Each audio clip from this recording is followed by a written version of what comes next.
जिस कर्मों से शरीर का आरंभ हुआ है उसे कहते प्रारब्ध कर्म। हर एक व्यक्ति का कर्म, संचित कर्म तो असंख्य है, करोड़ों जन्म दे सकता है, लेकिन जब मरण काल में उस समय जिस प्रकार के माहौल में रहा है, जैसा चिंतन आदि किया है, उसके अनुसार भावनाओं के माध्यम से अगले शरीर को पकड़ लेगा मरण काल में, तृण जलायु का न्याय से। जोक के समान, जैसे जोक चलते समय पहले आगे वाला रख करके पीछे वाला उठाएगा, फिर पीछे वाला रख कर फिर आगे जाएगा, फिर आगे वाला रख के पीछे वाला उठाया, आगे गया। ऐसे ही जीव जब मरण काल में इस शरीर को छोड़ने लगेगा तो उसके अंतःकरण में एक भावी शरीर की आकृति बन जाएगी।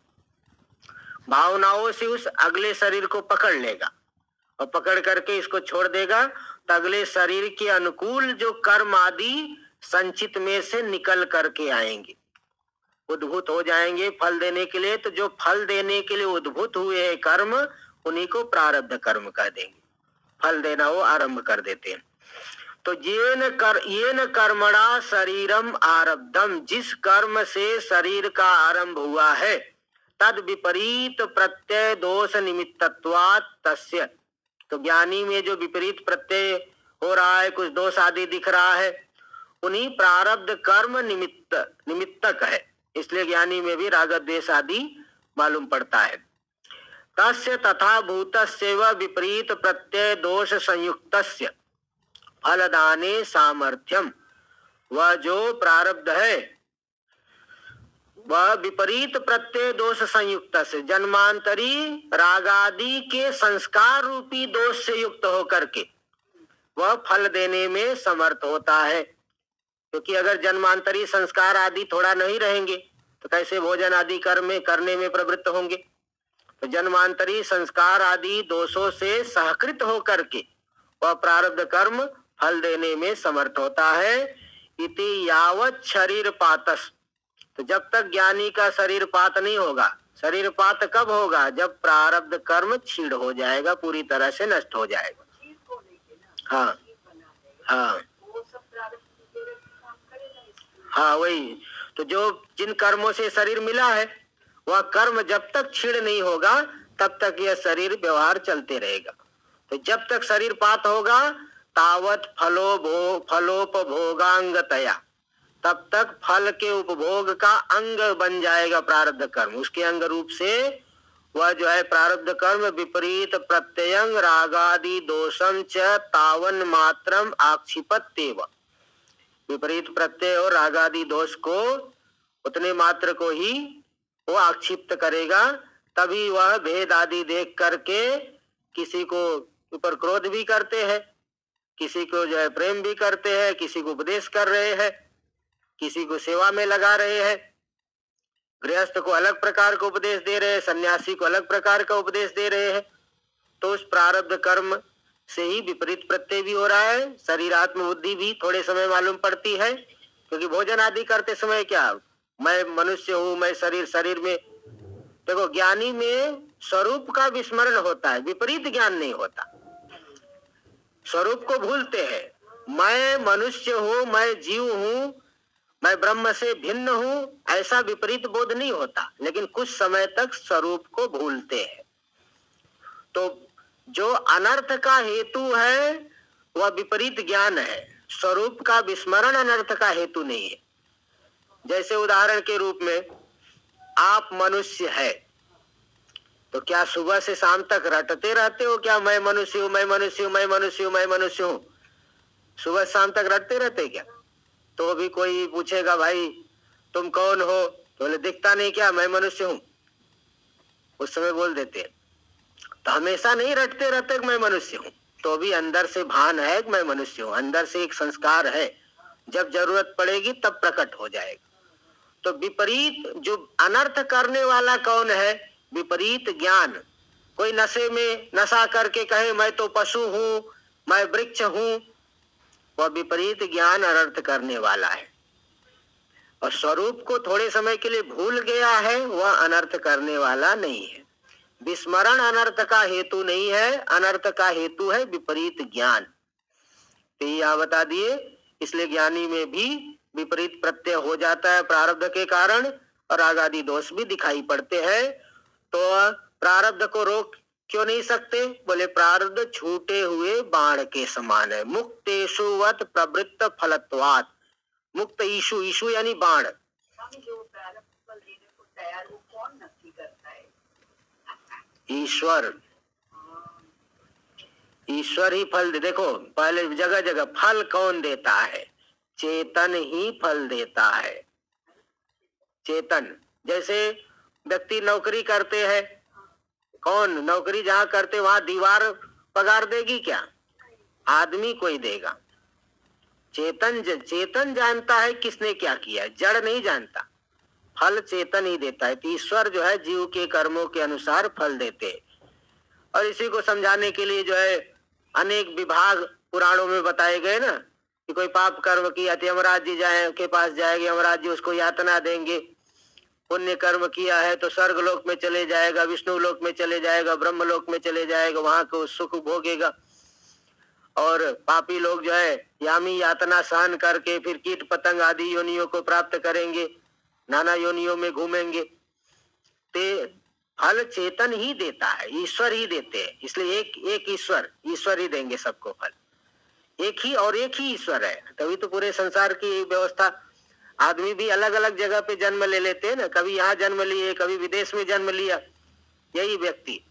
इसलिए वहां से फिर वापस यहाँ आके साधना करते हैं। विदेशी लोग कई आते हैं ना, यहाँ का संस्कार बना हुआ है, तो वहां से भी यहाँ वापस आएंगे। तो प्रारब्ध कर्म कैसा है? छूटे हुए बाण के समान। इसलिए बीच में इसको रोका नहीं जा सकता जब तक इसका वेग है। जैसे बाण एक बार धनुष से छूट गया तो कितना भी आप सोचा रहे रुक जा बोलो, रुकेगा नहीं हो, क्योंकि उसका जब तक वेग है तब तक हो जाएगा। लक्ष्य का वेधन करके भी वेग आगे निकल सकता है। जैसे उदाहरण आया कि दशरथ जी ने मृग समझ करके बाण मारा और श्रवण कुमार को लग गया। श्रवण कुमार जो अपने माता पिता को तीर्थ यात्रा करा रहे थे, तो बाण मारा दशरथ जी ने और लग गया श्रवण कुमार जी को। बाद में उन्हें लगा कि लगता है गलत जगह छोड़ दिया हूं, तब अब वो उसको वापस नहीं ले सकते। जिस बाण को आप हाथ में लिए हो, धनुष पे भी चढ़ा लिए, खींच भी लिए, लेकिन छोड़े नहीं हो, तब तक आप उसको वापस रख सकते हो। लेकिन धनुष पे चढ़ा के जब छोड़ दिए आप, तब आपका बस नहीं चलेगा। ऐसे ही अब नया शरीर बन चुका है, प्रारब्ध जो है छूट चुका है, वह पूरा फल देगा। कई किसी का तो 3-3 जन्म का प्रारब्ध एक साथ चला है, तो उनको 3 जन्म लेना पड़ेगा, चाहे ज्ञान हो गया है तो भी 3 जन्म लेना। किसी का 1 जन्म, किसी का लंबा प्रारब्ध है, सूर्य चंद्र आदि अपने अपने पद पे बने हुए हैं, उनका प्रारब्ध बहुत लंबा है। हम लोग देखो मनुष्य जैसे शरीर है, और कितने ज्यादा से ज्यादा 100 साल, 70 साल, 80 साल इतने में ही जी और मर करके दूसरा शरीर लेंगे। लेकिन सूर्य चंद्र तो वही बने हुए। उनका प्रारब्ध कितना लंबा है, उनका कर्म कितना उत्कृष्ट है, कितने समय तक उनको जो है रहना पड़ेगा वहां। लेकिन वो ज्ञान स्वरूप में स्थित है ना, इसलिए कोई उन्हें समस्या भी नहीं तो हम लोग क्या सोचेगा, अरे कितना बोरिंग लगता होगा, एक ही जगह पे जो है वही सूर्य उसी मंडल में बैठे हुए हैं और उसी में कितने लंबे समय से घूम रहे हैं, उनको कंटाल जाएगा। लेकिन ऐसी बात नहीं, ज्ञान स्वरूप में स्थित है ना, इसलिए वो स्वरूप में ही स्थित रहते हैं और अपने कर्तव्य का निर्वहन करते हैं। तो ईश्वर प्रेरणा से परीक्षा प्रारब्ध इसी को कहा गया। तो मुक्तेषुवत प्रवृत्त फलत्वात्, मुक्त ईशु के समान, छूटे हुए बाण के समान प्रवृत्त फल वाला है प्रारब्ध कर्म। तद हेतु कस्य कर्मण, जो विपरीत प्रतिभास करने वाला, राग द्वेष आदि को उत्पन्न करने वाला जो कर्म है, छूटे हुए बाण के समान है। इसलिए ज्ञानी में भी उस प्रकार का व्यवहार दिखता है। ज्ञानी भी जो है अलग अलग लोगों को अलग अलग प्रकार का उपदेश देते हैं और सब व्यवहार, खाना पीना आदि व्यवहार भी करते हैं। तो इस तरह से प्रारब्ध कर्म से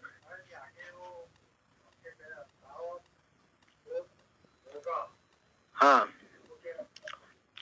वो दे दी ना, तावत फलोपभोगांगतया, जब तक शरीर पात नहीं हो जाता तब तक फल के उपभोग का अंग बन जाता है प्रारब्ध कर्म।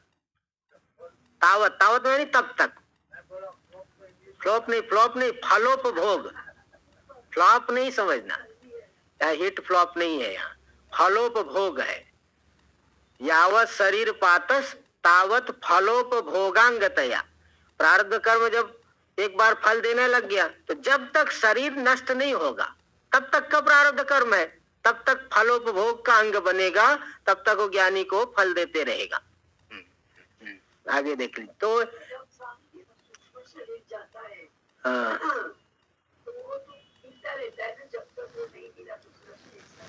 हाँ, सूक्ष्म शरीर और निकल गया ना, कार्य तो नहीं करेगा। जैसे पहिया से इंजन अलग निकाल लिए हो तो कार्य करेगा क्या? हाँ, प्रारब्ध से अगला शरीर के साथ जुड़ जाएगा। हाँ, सूक्ष्म शरीर घूमेगा। हाँ, तो जैसे जिसका उसका प्रारब्ध जहाँ पे ले जाएगा ना वहां जाएगा। नहीं तो अगर बीच में कोई इस तरह का कर्म है, जैसे प्रकृति लीन हो जाते हैं, प्रकृति लीन हो जाए मतलब नया शरीर मिलेगा ही नहीं बहुत लंबे समय तक। छांदोग्य उपनिषद में जो बताया ना कि कहीं वो ऊपर से पंचाग्नि विद्या कहीं गिर गया, कहीं नाले में पड़ा रहा, कहीं वहां पड़ा रहा, तो लंबे समय के बाद नया शरीर धारण किया, ऐसा भी होता है। और किसी किसी का तुरंत हो जाएगा, तुरंत शरीर मिल जाएगा। तो भी उस प्रकार का कर्म, प्रकृति लय आदि की जो बात आती है, जैसे हम लोग गहरी निद्रा में चले गए, हम तो एक दिन सो रहे हैं, कुंभकर्ण आदि 6-6 महीने सो जाते थे। ऐसे प्रकृति लीन होते हैं ना तो बहुत लंबे समय तक वो लीन ही रहते हैं, नया शरीर नहीं मिलेगा। फिर जब वो बहुत अगला कल पाएगा फिर वहां से फिर नया शरीर उनको मिलने लगेगा, ऐसा भी होता है। मिलेगा, जब तक ज्ञान नहीं होगा तब तक वो संसार चक्र से, हाँ, तब तक वो छुट्टी नहीं मिलेगी। जी जी तो आगे देखिए। आप सबको अच्छा लग रहा होगा सत्संग। आप सबके मंगल की कामना करते हुए हमारा विचार बना कि आज आपको सत्संग सुनाएं। चलो, सभी के मंगल की कामना करते हुए आप श्रवण करते रहिए। आप सभी का धन्यवाद।